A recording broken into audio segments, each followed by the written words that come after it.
tuni cookie news vezo se na bon chawit lem nei vin tuni hin Putin le Trump kimuto na chungchanga ipithu a seivam ti hi mizo sen kinga a hi in chule e ho channela jong hi I chan ham khat in seiwa hi tain Putin le hi chi Donald Trump kimuto na a hi I chan ipi thulhu na a hin nei diu ham ti ho jong hi phat chinga in a seiwa hi ji chun mi khen khat chun gil kil lewa jong inanga mai thewa hi aji chu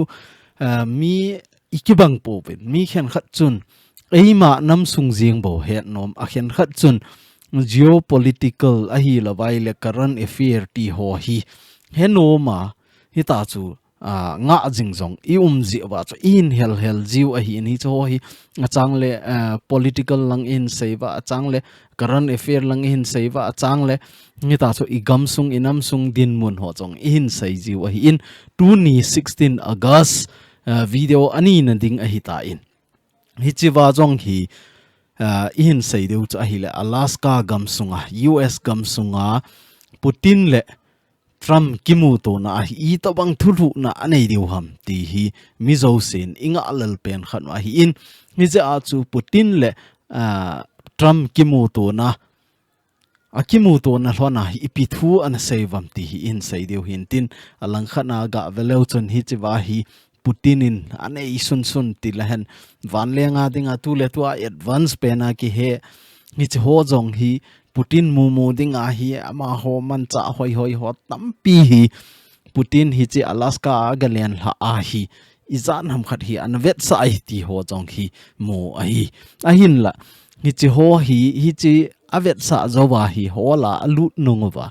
I to bang thu an seiva a hi lo le ipi thulu na anei vam ti chu tu ni a hi a hil chet na chom theilam pe na hin bol de hi ni chi I topic ngwa I lut ma sang of neu cha Manipur gam chungchang ga seilaw han tu a hi naga hon jong NUC hon jong na sata naga kiloi khom na ho chu a hi ben ichi naga body hon jong governor pa Manipur governor pa akimu to pi win FMR chungchang ho hi akiho pi win boldara fencing sim ding la sim loading chungchang hi anaki ho we ti jong hi mu a hi an aban le hi chiwa ke ho la na hi ima an umdi po in hi jong le Governor pan ana seidan dung juya chu a hi le ni thum zawa ki heto ki no hi ti nang ho lang jong hung ki ho wen lang ke ho lang jong ana ki ho wing gatin ni thum zo ting le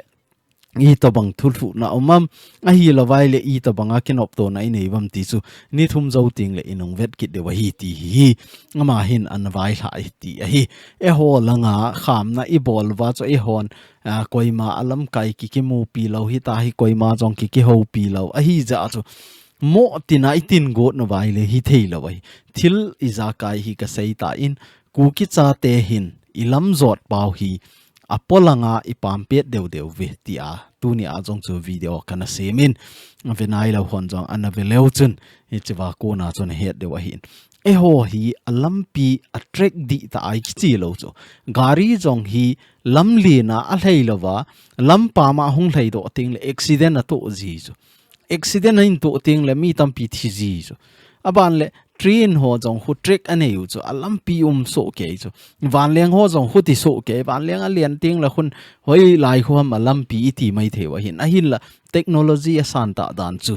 hoi lai gama hi leng ding ham hoi lai muna leng ding ham ti ho zo se hi chi technology mang cha chu van leng len na ding a root away alampi so ke a hin hi chi chu a ho di lo ting le chun ipia to bam gen theina to cha ha san na to thi na chan ge a to theu hi chi to bang chu hi ven e ho hin a rula ki chi ji lo a hi lo le a lampi a trek nga chu ki chi ji lo chu hi ja a hi I chan ham khana I boy ji wa hi in a hin la tu chunga hi naga hon hi ta chu boulder fencing ball loading free movement sa jingding free movement regime hi sa ding hi ti a hi governor pa ag ki mo pi ve ti pa chu he theini divai ga se wa hi in chule hi chi lam kalang chungchang ga se la lam ka sung hopi sung thu hi ga se le han I hopi hi imu so ke wa a cheng hon jong imu a hin a polanga hon jong ki mu ai hi chi chungchanga hi ke Manipura ka hunga jong chu SP pa to hin KJU zo se kichi a KJU member izan ham khari kichi a di SP pa zong ki mo pi ai DC pa ki mo pi ding iti a hi le DC pa so an boy zap ze a so DC pa ki mo pi thei ha SP pa ki mo pi a hi hichiwa SP pan a sei so a hi le ke hon an ngai to na winge tu le tu a hi ADC a hi in ADC tu le tu a hi hichilai gama lo ze a chu hi cho hi lasam a hi in a hin la tu a hi ke hon kavet chil di wa hi ti a hi ei vai ha wa hin a hin la tu ni chan ge a hi lam ka sung boy na hi vet nai le traffic chung changa hi na sata a complain hi jingin hi chi hi mi pin jong hi no wa decision ila wa tu ni a hi ei hon jong voice erase part no hi tai ti chu e ho jong ipen do pha do hi ta chu mi pi koima hi chi lam le na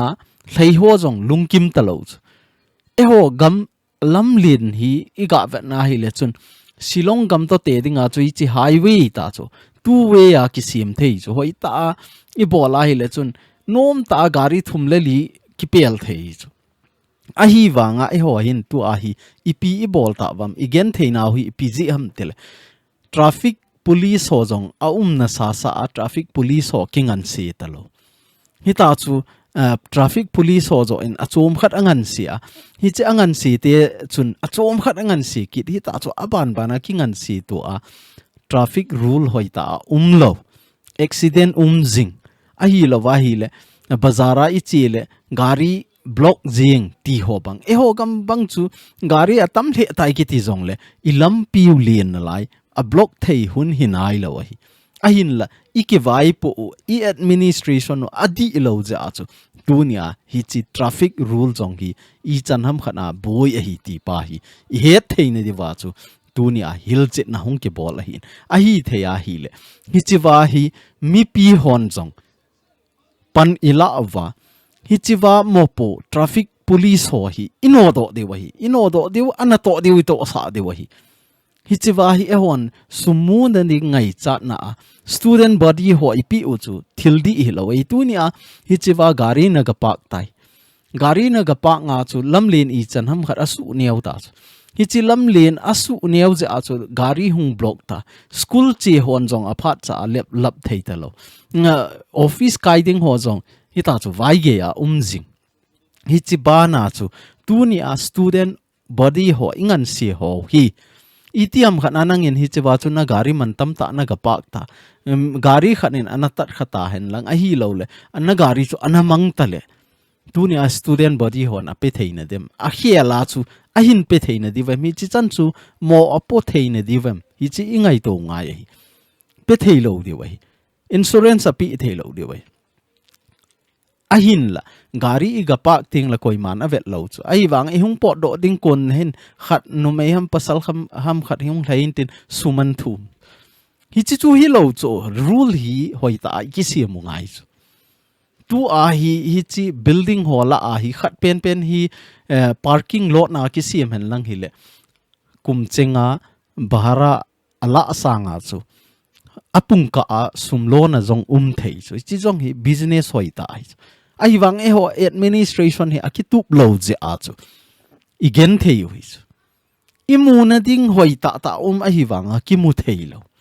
sum hol na ding legal ta a hoita hi che ho na san jong chu ki bol thei lo illegal ta na to ding bo ilung thimo ba I koi jing pau hi a hi thei ai le sumang hi tin I gam sungu hi min slam ati ho sa pawa ga ki seile mi vai cha mi gen thei mi ha sa ho na to kilo khopi khat inei suno a hin hi chi hi a thing thei pe na I bolwa hi chi cleanliness ti chu thin na langa dam thei na langa jong ei ading ita sa ading a jong hoi ai hi je a chu hi chi chung chang jong hi SP pa kan ki mu pi wa hi ta chu race khat ve ki bol sa a hi ta in a hi thei ai le tu ni a CSO lam kai dang hon jong I sei ki no wa hi chi ilam piu hoita isu thien diu lam lien kiti chu government in gari thaine dinga sim hi in parking dinga ki sim hi lo hi hi je a chu CSO lam kai dang hon iti ham khatna gari park na ding idei wa hi la amuni pi u ngai ai hi chewa hi bus parking jong umin EPP parking ho jong mun ong umahin hi chewa a jong chu ipak sa theiwai hi chewa ki tup ta vai I hop lo vai le I hopi sung hi I chan ham khana I boi de wa hi ti chu neu cha ka hin se hin ten tu hin I topic ngwa ga lu le han Trump le Putin ki mu tu na chung changa hi Trump in ana seina a chu a hi le media ho hi nga highlight ana ball na ana head sa na a chu a hi le hi chiwa hi macha agreement ampoi no agreement with Putin ti hi chu Putin to hin macha agreement aki sign po in chule Russia le Ukraine gala jong hi chamna ding hi chi chung chang ho jong macha seila na poi ti a hi phondo na anani ti chu chi meeting a hin nei masangwa pat a jong kana sei sa hi ta in hi chi to banga hi Putin lunggel a hi in hi chi to bang hi Trump lunggel a hi in hi je a chu hi chi wa hi to banga ki mu to hen lang hoi lai mu na ki mu to jong leo hi chi summit hi fielding hi ti a jong kana sei sa hi time ka sei ma banga chu tu a jong hi amani ki mu to thon hi boina hela ana ki mu to thonin pungka ni le ke sung ana ki holim thonin ahin la hi chawa chu macha agreement sign ho jong a poi ti pa hi mo a hi ti chu he theine de wa ga se wa hin chule hi chiwa ahung wa jong hi ga velo chen hi chi hi ama ho foreign minister pa hin ti chu Russia ho a hi in hi chi atisa na kizi pen hi a hi le si khat hi laya be na lai chu si thum to hi chi vai pi khat ana ho leo chu na mu di wa hi ni chi chu Russian pa wa chu event na hi le USSRT na hi chu USSRT hi chi to bang ti sat ki a ahung theya hi le chun hi chi ati sat chun athil sei diu zo si chu ahin phong do vi ti na hi chu tu ni chan ge ya USSR chu ahing na lai ke hon hi chi chu ka pom na lai vi ti a hi vet sa na to banga hung hi chu hi za a chu mi tam pin zong hi ta chu kidang a sa wa interview ho jong a bol wa thu do na ho za chom ani wa hi na hin la ahung thun wa pat na chu hi chi van ho ahung ki van wa ko na chu hi chi wang hi macha lo thing pon de ti hi reporter hon jong gin chat na lin ta an nei ta ve ti ai hi chi wa hi ga veleu chen a hin la akimu to hon pha na chu Putin a dinga jong chu Trump in asit na sei lo ding a hi in Trump in zo Putin in jong Trump a dinga chu asit na sei lo ding a hi chi to banga chu Putin in an sei na a chu a hi le hi chi Ukraine le Russia gal hi Trump president ana hi han lang hi ti hin aina support han lang hi le gal hi loading a hi ti a jong chu ama hin hi chi thupon na chu ana nei ti a hin hi che bo chu niau cha Putin a ko na Trump a dinga positive message a hi la vai la ki pa na thei ana sei do thei pen chu hi chi chu a hi ti a hi in a ki ho chai hlona hi Trump hin avela hi ki pa thu ho sein chule akit ting le summit inei diu hi kakiniami Putin anaki gingin lang akit ting jong le ikimu to kit ding kakiniami ti a hi thu aga dongin a hi le Putin hin akit ting le wang chu Moscow ikimu to ding a hi tai kagam capital wa ikimu to de wa hi ti na a hin a video ne aucha ga the leuchun. Thank you very much, Vladimir. Next time in Moscow. Oh, that's an interesting one. I don't know. I'll get a little heat on that one, but I could see it possibly happening. Thank you very much, Vladimir. And thank you all. Thank you. Thank you. Thank you so much. Hichiwa asay chu ahi tain. Hita chu Putin hin sa pau atho bi se lo chu ahi wanga chu atho thei sun suna ana sei do chu ahi le next time Moscow ti ahin ti chu Moscow akimu to ding ahi ti le Trump hi shocking chi jing ahin aji chu aman hi banga hi Russia te dowa hi chiwa agalut ding chu ama jong hi kiniam bi se lo dan ahi in hi chi chu ahi in ahin la Trump in tu ni chan ge ya India chunga tariff abol na chunga hi I chan ham khat mi lungkim lo ki ahi in India te jong lungkim lo ahi in ahin la hi chiwa Trump in tariff azat India gam sunga bol hen lang aban hin bol be jong le Putin ahi in ahi lo le India in Russia gama ko na thau acho hi ngadi ponti ti hi news sa chom jong hi heading na sata na ki soina ji chu tu chunga aki ho hlon na aki mu to na hlon hi success hen lang hiti ne bol de wa hiti han lang le chon India adinga jong chu I chan ham khana ha sading a hi na hin la tu ni chan ge ya India in jong Russia adinga adin hi Russia in jong a hei poi ti su hi chiwa ko na ki moi news zo se anaveleu chon hi chi thungen hi ki se India ngadi ponte Putin adinga Putin koma thaw acho hi India in ngadi ponte hi chiwa Donald Trump in tariff izat bol henlang azat bol jong le India le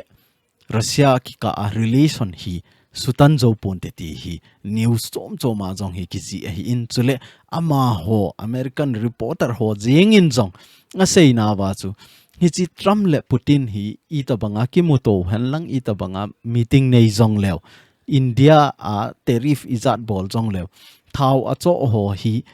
suthip zo po wintin chule Ukraine le Russia ki boy jong hi suthip di ponti aji chu Trump hin anop asaya peng a hi bowin khutia aman asu thip theina ding lampi ima poi ti chan ke a jong hi reporter hoin phone do na navy ti a hin chule Trump hin China in Taiwan a hin attack kha ding he akichat a hi in hi ja achu Xi Jinping jong hi China te jong hi tariff abol khum lo tu a hi 90 days ni som ko sung hi phat api ni som ko sung hi phat api atep chon hi chui chi zo wa jong hi a hin bowling ham a hin ball loading ham bang a ki poi a hin la aman akichat na khat chu Taiwan hi ama ho ki son pi ati ama ho ki son pi ti chu US ki son pi a umu a hi in hi ze a chu Trump hin gu thim cha a Xi Jinping jong hi anaki ho pi in Xi Jinping a hi theya hi le Taiwan hi attack ball hi in ti a hi ana sei na hi le Xi Jinping in anadon but na chu ke office a ka to lai se awang attack ki ball pon ti a hi Trump hi analhamoni ti hi chu ke office a ka to sung se ti chu ke president ka hi lai se a hi chi attack ki ball pon ti a chu Trump hi analhamoni ti chu iga a theine divine seu a hin hi chi chan chu Putin le Trump ki mu to na niau cha iga sei theu hin tin khuti ta a poimo ima sei do povin agreement ima cha jong am poi ti pa chu he theine diva mi tampin inanga le liung je wa chu tuni cookie news mangcha in sei theu hi chan chu in tin tuni cookie news ve zo se na chung che win ka ki pa in bon cha win pathin in phat thein bu jing taw han